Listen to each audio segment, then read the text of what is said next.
Emma Thompson rushed through the rain towards Millbrook County Courthouse. Her black umbrella kept flipping inside out in the wind. She was already 10 minutes late for her hearing. Her grandmother, the only family she had left, had been taken to hospital early that morning.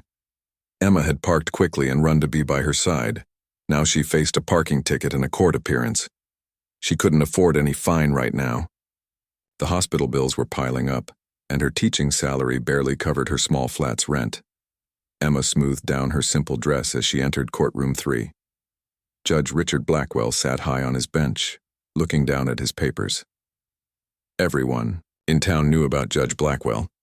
Some called him Maximum Richard because he always gave the harshest penalties possible. Case number 47, Emma Thompson. Parking violation, called the court clerk. Emma stepped forward, clutching her folder of documents. Her heart beat quickly as she approached the front of the courtroom. Miss Thompson, you are charged with parking in a restricted zone outside Millbrook General Hospital. How do you plead? Judge Blackwell barely looked up as he spoke. Not guilty, Your Honor, Emma said, her voice stronger than she felt. The sign was covered by tree branches. I couldn't see it. My grandmother was taken to emergency care and I had to— Miss Thompson, Judge Blackwell interrupted, finally looking at her properly. His cold blue eyes seemed to judge her before she could finish speaking. This court has heard every excuse imaginable. The rules exist for important reasons. Emergency vehicles need clear access. I understand that, Your Honor. Emma tried again. But if you look at these photographs I've brought, you can see the sign was completely covered by— Enough, the judge said sharply. This court is not interested in excuses. I'm finding you guilty with the maximum fine of £500. Emma gasped. £500 was her rent money. Your Honor, please, pay the clerk on your way out, Judge Blackwell said, already looking down at his next case. Emma stood frozen for a moment, then slowly gathered her things. The judge had not even looked at her evidence. He hadn't listened to her explanation. She watched as he called the next case, not giving her another thought. As she walked to the court clerk's desk, Emma opened her folder. Inside was the deed to the courthouse land and building, property that had been in her family for generations. Her grandfather, William Thompson, had built the courthouse in 1924 and leased it to the county for just £1 per year as a service to the community. No one in town knew this history anymore. After her parents died, Emma had moved back to care for her grandmother, who had recently given Emma all the family documents. Emma had been shocked to discover their family still owned the courthouse building. Her grandmother had kept the arrangement going quietly all these years. Emma had come to court today ready to pay her fine if she was truly in the wrong. But Judge Blackwell's coldness and refusal to even look at her evidence changed something in her. It wasn't just about her anymore. How many others had stood before him feeling small and unheard? As Emma paid the fine, using money she couldn't spare, she made a decision. The county board was meeting next week about courthouse renovations they couldn't afford. As the building's owner, Emma had received an invitation she had planned to ignore. Now she would attend. Not for revenge, but because justice in Millbrook needed to change. Her grandfather had built this courthouse believing in fair treatment for everyone who walked through its doors. Emma would make sure that vision came true again. Outside, the rain had stopped. Emma looked back at the grand old building with new eyes. Soon, Judge Richard Blackwell would learn that the woman he had just fined so carelessly owned the very courthouse where he worked. But more importantly, he would learn about true justice, the kind that listens before it judges. Emma walked away, already planning what she would wear to the board meeting. Something professional, something that said she belonged in rooms where important decisions were made. Because she did belong there, even if Judge Blackwell couldn't see it yet. The end 2 weeks later, Emma stood outside the county boardroom, straightening her navy blue suit jacket. She had bought it specially for this meeting, spending money she could barely afford. But appearances mattered today. Inside, 6 men and 2 women sat around a long table. They were the Millbrook County Board, responsible for all county buildings and services. Emma recognized the county director, Henry Wilson, from newspaper photos. She took a deep breath and opened the door. "Ah, you must be Miss Thompson," said Henry Wilson, standing to greet her. "Please, join us. We're just about to begin." Emma noticed Judge Blackwell sitting at the far end of the table. He glanced up briefly, looking slightly confused as if trying to remember where he had seen her before. "Ladies and gentlemen," announced Henry Wilson, "before we discuss the urgent renovation needs of our courthouse, I'd like to introduce a special guest. This is Miss Emma Thompson, chairwoman of Thompson Enterprises." Judge Blackwell's head snapped up, recognition dawning on his face. Emma smiled politely in his direction before taking the seat at the head of the table, a seat normally reserved for important visitors. "Some of you may not know this," Wilson continued, "but the Thompson family has owned the land our courthouse sits on for 3 generations. Their company maintains ownership of the building while leasing it to the county at just £1 per year." Murmurs of surprise filled the room. Judge Blackwell's face had gone pale. "Miss Thompson has graciously agreed to attend today after learning about our funding problems. As you all know, the courthouse roof is leaking, the heating system is failing, and we need extensive repairs that the county budget simply cannot cover." Emma opened her folder, the same one she had carried in court 2 weeks earlier. "My grandfather, William Thompson, built the courthouse in 1924, she said clearly. "He believed strongly in providing a proper space for justice in our community." She placed old photographs on the table showing the building's construction. "My family has maintained the lease agreement quietly for decades because my grandfather didn't want recognition. He wanted to serve the community." Judge Blackwell stared at the photos, then at Emma. The courtroom parking violation case was clearly playing through his mind. After reviewing the current state of the building, Emma continued, "Thompson Enterprises is prepared to fund the full renovation costs. However, we would like certain conditions to be met." "What conditions?" asked one board member eagerly. "First, the courthouse should be made truly accessible to all community members. Second, we want to establish a community justice center providing free legal advice for those who cannot afford representation. And third," she paused, looking directly at Judge Blackwell, "we request a review of courtroom procedures to ensure all citizens receive fair hearings." The board members nodded enthusiastically, except for Judge Blackwell, who sat stiffly in his chair. After the meeting ended with unanimous approval of Emma's offer, she found herself alone in the hallway with Judge Blackwell. "I didn't know," he said quietly, his voice lacking its usual confidence. "You weren't meant to," Emma replied. "That wasn't why I came to court that day." "Then why reveal it now?" Emma looked out the window at the town square below. "My grandmother passed away 3 days after my court appearance. Her last wish was for me to continue the family legacy, but to do it openly." Judge Blackwell's expression softened slightly. "I'm sorry for your loss." "Thank you. But there's more to it than that." Emma turned to face him directly. "Before she died, my grandmother told me how this courthouse has changed over the years. She remembered when judges listened to everyone equally, regardless of how they looked or dressed."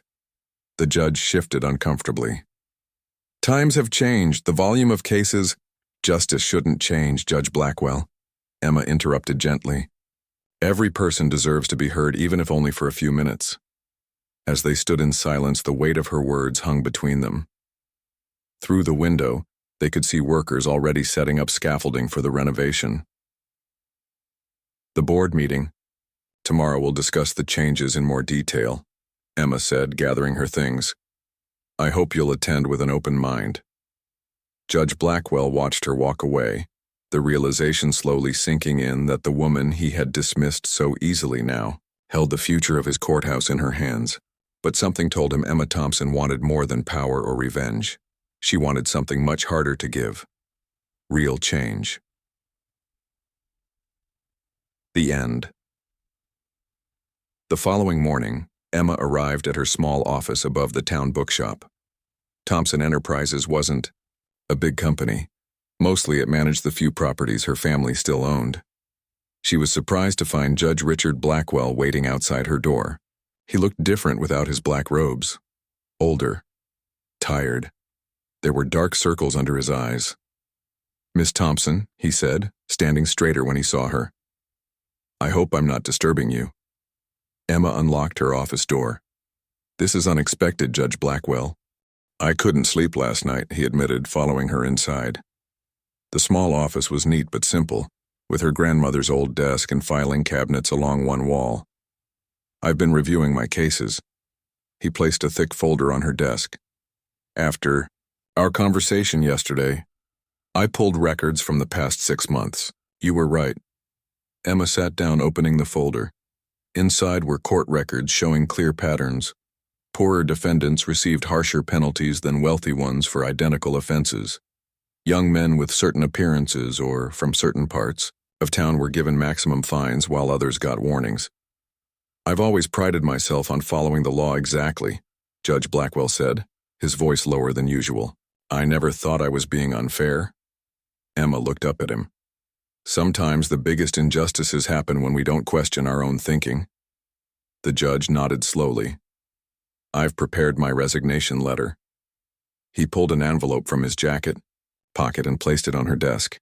Emma pushed it back toward him without opening it. "And what would that solve, Judge Blackwell?" "It would remove a biased judge from the bench." "And replace you with who? Someone with the same training and system behind them?" Emma stood and walked to her window, looking down at the town square. "Leaving won't fix anything. The system doesn't improve when people run away from their mistakes." Judge Blackwell looked confused. "I thought you'd want me gone after how I treated you." "This isn't about me," Emma said. "My grandfather built that courthouse because he believed in justice for everyone. If I wanted revenge, I could have embarrassed you publicly at yesterday's meeting." She turned to face him. "What I want is change. Real change that helps everyone in Millbrook." The judge was silent for a long moment. "How do I even begin to make this right?" Emma returned to her desk and pulled out another folder. This one, filled with letters from townspeople who felt mistreated in court. "You start by listening to the people you've hurt." She handed him the folder. "These are stories from people in our community. Many feel the justice in your courtroom depends on appearance, name, or background." Judge Blackwell took the folder with slightly shaking hands. "This many?" "There are more. These are just the ones brave enough to write them down." Emma's voice was gentle but firm. "Read them. Really read them." The judge looked overwhelmed. "And then what?" "Then we work together to fix what's broken." Emma opened her laptop and turned it to show him plans for the courthouse renovation. "The building changes are just the beginning. We need to change how justice works inside those walls." For the first time, Judge Blackwell looked directly into Emma's eyes. "Why are you giving me this chance? After how I treated you, most people would want me removed." Emma thought about her grandmother's words in the hospital. "Because my grandmother always said true strength isn't about power over others. It's about having the courage to admit when you're wrong and try to do better." She stood and offered her hand. "So, Judge Blackwell, are you willing to do the hard work this will take?" The judge looked at her hand for a long moment before taking it. "I don't know if I can change 40 years of thinking, but I'm willing to try." As they shook hands, Emma felt a small spark of hope. This wasn't the easy path. It would have been simpler to demand his resignation. But her grandfather hadn't built the courthouse for easy justice. He'd built it for real justice. "We'll start tomorrow," Emma said. "There's a community meeting in the Pine Hill neighborhood. Most people there have never seen a judge except from across your courtroom. It's time they met one who's willing to listen." As Judge Blackwell left, clutching the folder of stories, Emma watched him walk across the town square. He looked smaller somehow, without his robes and his high bench. More human.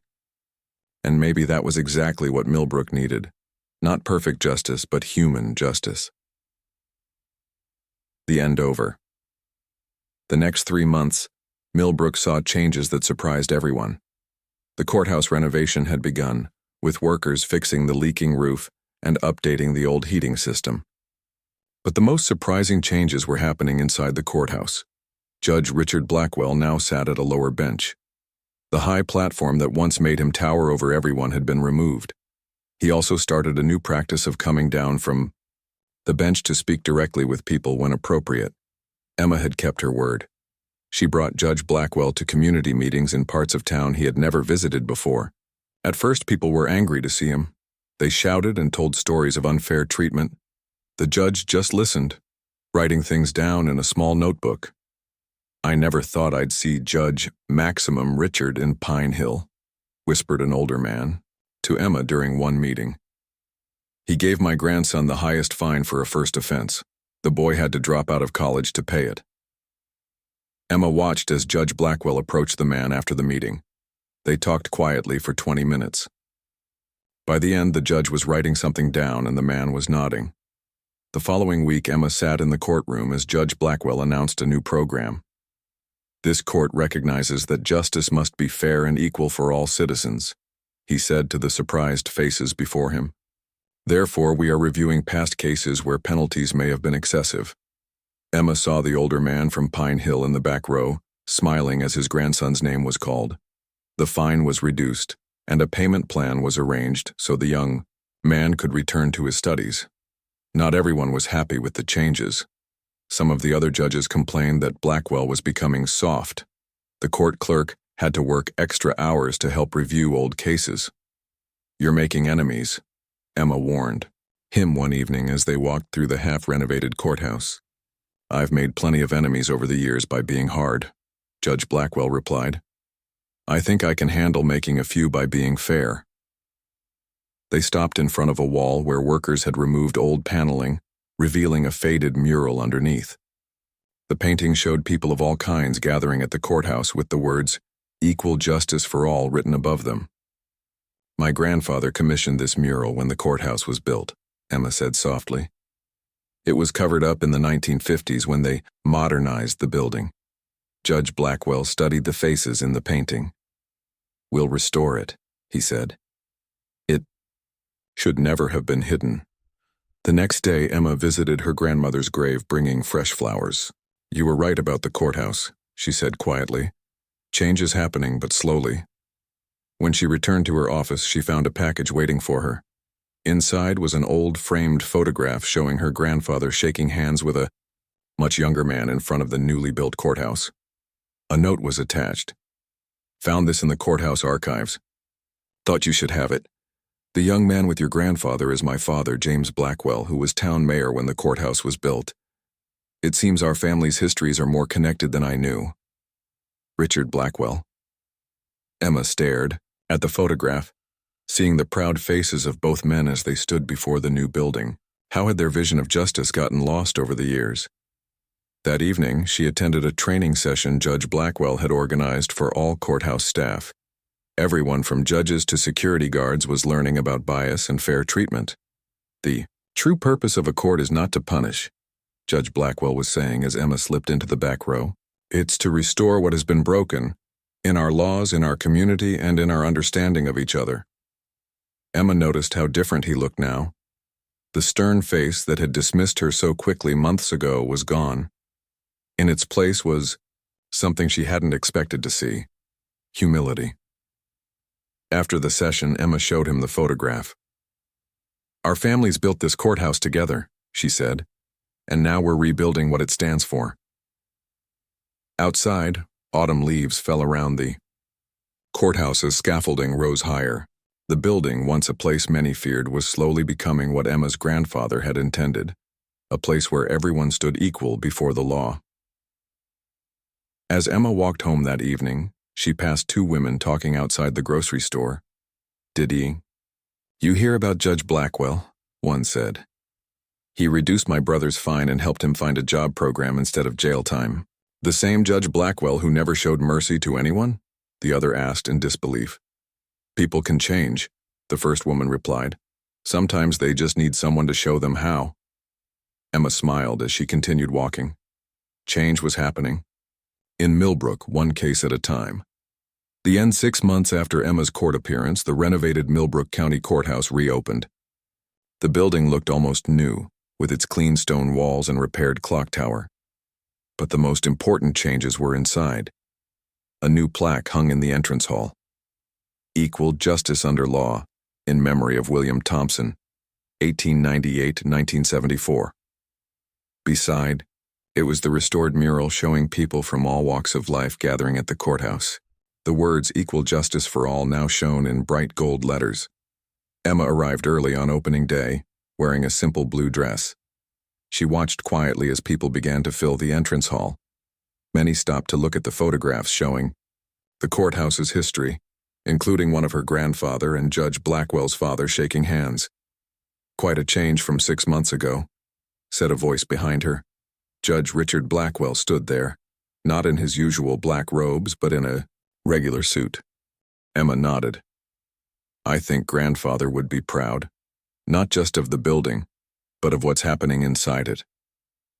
They walked together through the new Community Justice Center that now occupied the courthouse's east wing. Free legal advice was available, 3 days a week. Mediation services helped people solve problems before they needed a judge. Classes taught citizens about their rights and responsibilities under the law. "Judge Morris called me a fool yesterday," Blackwell said with a small smile. "He said I've thrown away 40 years of respect by becoming soft." "And what did you tell him?" Emma asked. "That I'm not interested in being respected for being hard. I'd rather be respected for being fair." They stopped at the entrance to Courtroom 3, Judge Blackwell's courtroom. Inside, everything had changed. The judge's bench was now only slightly raised. The defendant's table was the same height. The whole room felt more balanced. "We've scheduled something special for today," Judge Blackwell said. "I hope you don't mind." Emma followed him into the courtroom, surprised to see it was already full. She recognized many faces from the community meetings they had attended together. In the front row sat the older man from Pine Hill with his grandson, now back in college. Judge Blackwell guided Emma to a seat in the front row, then took his place at the bench. The room fell quiet. "6 months ago," he began, "this court was a place where justice depended too often on who you were, not what you had done. I was part of that problem." He looked around the room, meeting people's eyes directly. "Thanks to one person's courage to speak truth to power, things are changing, not just in this building but in how we think about justice in Millbrook." Emma felt all eyes turn to her. "Miss Emma Thompson could have used her position as owner of this courthouse to demand my removal," Judge Blackwell continued. "Instead, she chose a harder path. She asked for real change." He nodded to someone at the back of the room. The doors opened, and a group of school children filed in, led by their teacher. "These students have been learning about justice as part of their civics class," the judge explained. "Today they're here to see what real justice looks like." The children took seats specially prepared for them. A young girl raised her hand. "Yes," Judge Blackwell said. "My grandma says you used to be the meanest judge in town," the girl said honestly. "Are you still mean?" A ripple of nervous laughter went through the room. Judge Blackwell smiled. "That's a fair question," he replied. "I thought being tough was the same as being fair. I was wrong. I'm learning to listen first and judge second. It's hard to change old habits, but I'm trying every day." After the students asked more questions, they filed out, waving goodbye. The regular court schedule would begin the next day. As the room emptied, Emma approached the bench. "That was quite a speech." "I had a good teacher," he replied. Outside, spring sunshine warmed the courthouse steps. People gathered in small groups, talking about the changes. Some looked hopeful, others still skeptical. "There's still so much to do," Emma said, looking out at the town. "Yes," agreed Judge Blackwell. "But for the first time in years, I believe it can be done." Later that afternoon, Emma visited her grandmother's grave again. She placed fresh flowers and told her about the reopening. "You always said grandfather built the courthouse because he believed in something better," she said softly. "I think he would be happy today." As Emma walked home through the quiet streets of Millbrook, she thought about how one difficult moment, a parking ticket and an unfair hearing, had started something important. Sometimes the hardest conversations lead to the most needed changes. In Millbrook, true justice was finally taking root. Not perfect justice, that might never exist, but something better than what had been before. And that, Emma thought, was worth all the work still to come. The end.